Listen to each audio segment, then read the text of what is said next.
Tuhan bentrokan-bentrokan kecil itu karena dikarenakan kebutuhan ekonomi mendesak. Kebutuhan ekonomi mendesak. Nggak ada.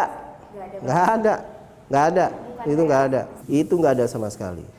Pembagian wilayah itu nggak ada sama sekali.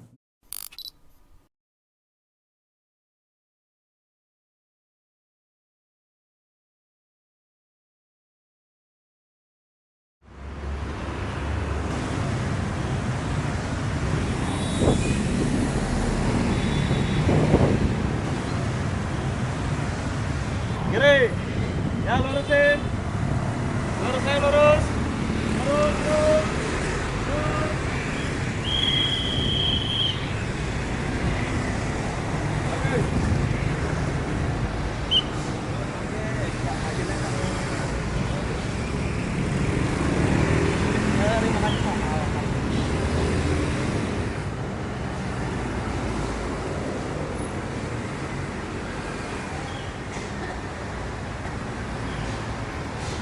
Saya bergabung sama Pemuda Pancasila, masuk Pemuda Pancasila sekitar 3 tahun yang lalu.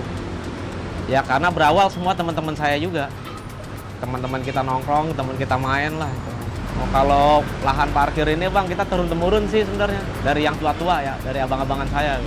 Ini aja sih Bang, ya mungkin karena orang-orang yang berorganisasi atau masuk organisasi nggak semuanya berpendidikan tinggi ya Bang ya. Gitu. Karena mereka nggak berpendidikan tinggi, ya mau nggak mau nyari makan di mana lagi kan gitu. Yang mudah tanpa ijazah kan ya di sini gitu.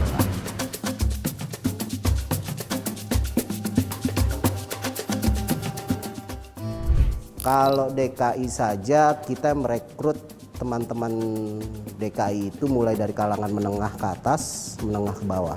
Tapi banyak teman-teman yang anggota Pemuda Pancasila itu menengah ke bawah. Yang memang secara secara kedekatan ini kan karena pergaulan dan ketertarikan mereka terkait sebuah organisasi kemasyarakatan ormas yang memang sudah punya labeling cukup lama. Sebuah organisasi pasti nggak terlepas dari narasi bad and good gitu loh. Kalau semua anak-anak nakal dibuang oleh pemerintah dan dibuang oleh ormas, lari kemana mereka? Kan tentunya harus kita rekrut untuk kita bina. Kalau kita tidak rekrut, pemerintah menolak, nangkep-nangkepin, ormas menolak, mereka lari kemana? Liar nantinya. Pemuda Pancasila merupakan salah satu ormas tertua dan terbesar di Indonesia. Yang terkenal dari ormas ini selain jargon Pancasila abadi ialah rekam jejak keterlibatan mereka dalam aksi-aksi kekerasan. Di Jakarta, nama Pemuda Pancasila sulit lepas dari itu.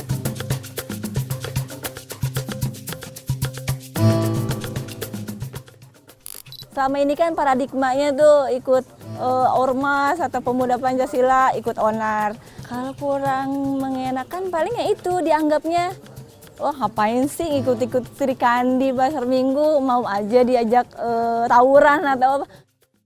Sudah cukup banyak berita perihal aksi kekerasan yang dilakukan Pemuda Pancasila.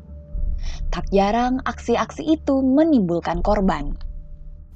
Teman-teman EBR itulah yang sering menjadi di bawah itu sering berantem sama anggota kita. Ya itu tadi Mbak, karena hal sederhana aja, nggak prinsip enggak gitu. Karena hal sepele bendera diturunin, karena terlihat dan mereka memposting, jadi karena hal sepele gitu. Kalau tidak dipicu, tidak ada yang memicu, sebenarnya kita sih adem-adem aja ya. Cuma karena memang anggota-anggota yang di bawah ini kan mereka ya mungkin berpikiran bahwa seperti kayak bendera atau apa yang misalnya ada kasus apa gitu ya, lalu terjadi keributan. Sebenarnya kalau dibilang keributan ya memang ini ya ribut ya, cuma kan bukan berarti mereka itu tidak bisa kita tindak lanjutin gitu loh. Kita masih bisa untuk ajak mereka diskusi lah, setidaknya mereka tetap melakukan proses hukum. Kalau untuk yang memang sangat yang tidak baik, barulah kita melakukan suatu tindakan gitu dari internal Pemuda Pancasila sendiri. Nah kalau masalah gontok-gontokan memang terjadi itu faktor ekonomi semata, nggak lebih gitu. Lapak parkir, terus lahan tanah gitu kan. ya faktor-faktor kehidupan ekonomi lah yang bisa menjamin mereka gitu loh. Pemuda Pancasila sering kali terlibat karena militansinya. Satu colek kena cubit, semua merasakan. Yes, ini nggak bisa kita hindari. Kalau kita bagian dari organisasi sosial kemasyarakatan di mana anggota kita dari semua lapisan, cara mereka cari uang itu tidak bisa mengontrol semua anggota kita cara mereka cari uang. Kita hanya memberikan arahan cara mereka cari uang, cari makan. Tapi untuk mengontrol mereka akan sulit sekali. Apalagi kalau kita tahu bahwa kita tidak pernah menolak anggota dari semua lapisan. Kenapa sektor informal? Karena mereka kebanyakan teman-teman anggota Pemuda Pancasila ini tidak bekerja. Bukan buruh, bukan orang yang mendapatkan salary tetap. Mereka mempunyai pekerjaan di sektor informal seperti tukang parkir, jaga pasar dan sebagainya yang mempunyai resiko cukup tinggi lah ya.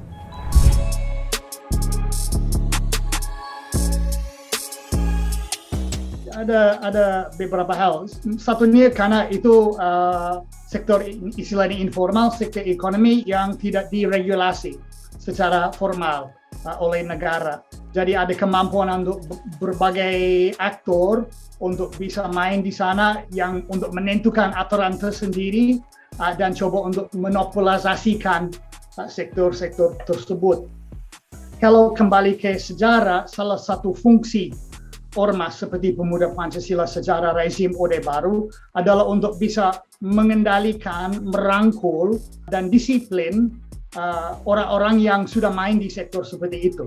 Preman misalnya, jagoan, dan sebagainya itu. Dan kalau mereka tidak di dalam wadah yang ada relasi dengan negara, bisa disebut sebagai pengganggu, bisa menjadi sumber gangguan politik dan stabilitas keamanan dan sebagainya itu.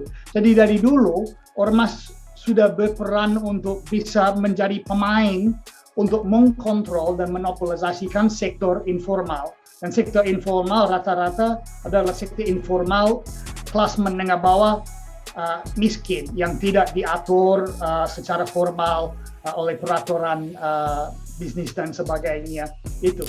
Saya kalau melihat keributan, bingung juga saya Bang kalau gitu Bang. Karena saya untuk melihat daerah sendiri dulu deh gitu kan.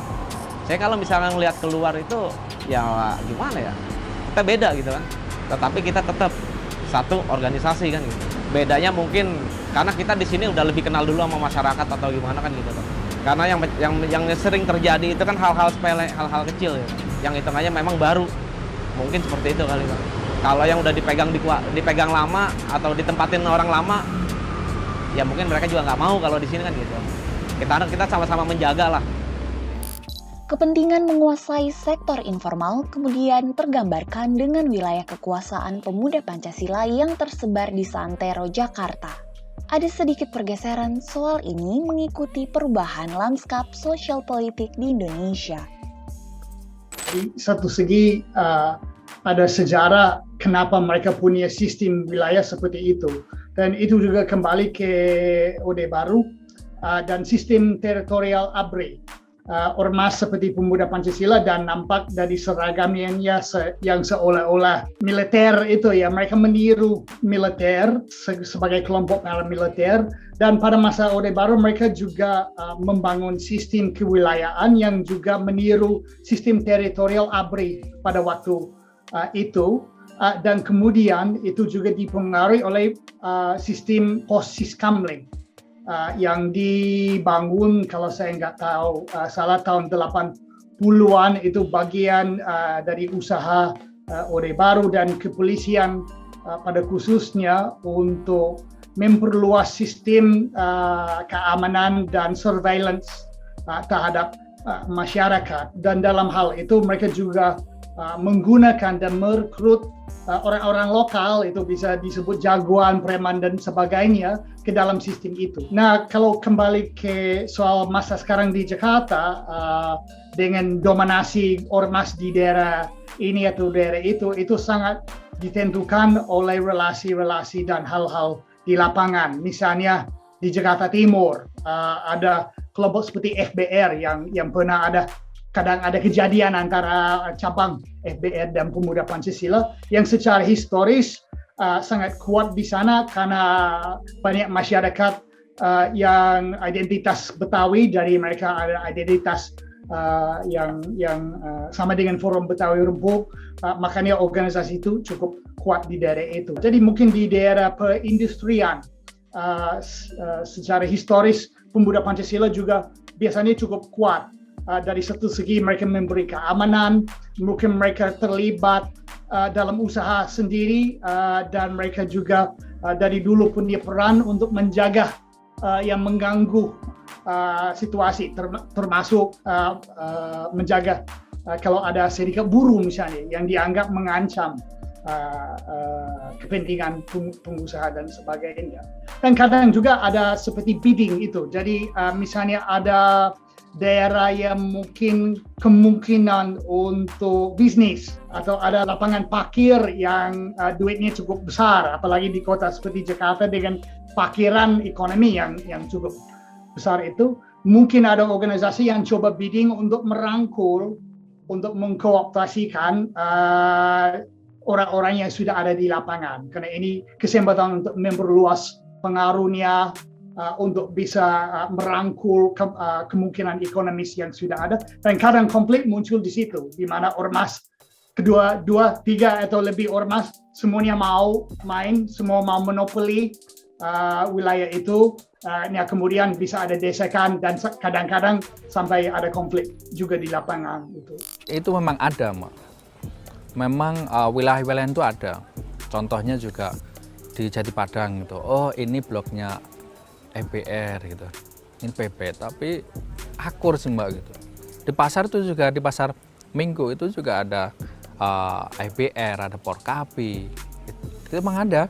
Misalkan Jalan Baru ini EBR ya gitu. Tapi kita masuk pun juga boleh, nggak ada bahwa kita dilarang, pelarangan itu nggak ada. Sebenarnya kalau di PP itu ini kan muncul karena teman-teman sebelah Mbak ya. Tapi PP sendiri nggak ada, karena PP sudah mempunyai sistem sampai tingkat kelurahan dan tingkat anak ranting, Mbak. Yang memetakan bukan kita sebenarnya, teman-teman sebelah ini gitu. Oh, ini wilayah gua ya gitu. Tolong dong jangan ini gitu. Dari PAC Pasar Minggu, PAC Pemuda Pancasila Pasar Minggu tidak menghendaki adanya pola-pola premanisme atau pola-pola penguasaan satu wilayah, itu kita tidak menginginkan. Tapi kita lebih kepada persuasif, pendekatannya kepada persuasif. Itu bukan program internal dari Pemuda Pancasila. Tidak ada program internal Pancasila yang menyatakan bahwa kita harus pegang lahan parkir A, lahan parkir B. Itu nggak ada di ADRT kita. Tapi sebagai anggota Pemuda Pancasila, sebagian di bawah ini mereka punya kelompok untuk cari makan mereka dengan cara begitu. Bahwa mereka punya cari makan jaga parkir di lokasi A. Itu tempat cari makan mereka, tapi itu oknum, kadang-kadang mereka pegang daerah parkiran itu karena tempat mereka cari makan di situ. Memang mereka anggota Pemuda Pancasila, tapi apakah lahan itu dikelola Pemuda Pancasila? Tidak, nggak pernah ada, dan bisa dibuktikan itu. Apakah itu setorannya ke Pemuda Pancasila? Tidak pernah ada. Mereka itu kalaupun mau mencari lokasi parkir gitu ya, seperti di toko serba ada atau apa yang sekarang berkembang, ya itu mereka di lokasi mereka, di kediaman mereka gitu. Nggak ada penguasaan wilayah, harus di pasar begitu juga. Karena mereka memang besar dan bergaul di situ gitu, itu aja. Misalnya di satu daerah ada 3 organisasi massa di situ. Sebutlah salah satunya, FBR atau apa gitu. Ada satu lokasi yang satu lokasi ini biasa-biasa aja, adem-adem aja, ada pembagian di situ. Ada pembagian, lo 3 hari ya, gue 3 hari gitu. Lo 3 hari parkir, gue 3 hari parkir. Ada pembagian seperti itu. Ada lokasi tertentu yang juga sama.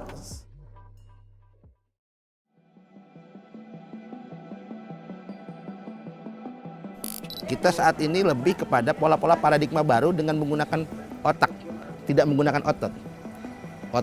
Otot hanya sebagai sebuah sarana untuk bergerak. Tapi otak menjadi pola pikir yang memang itu dari hati.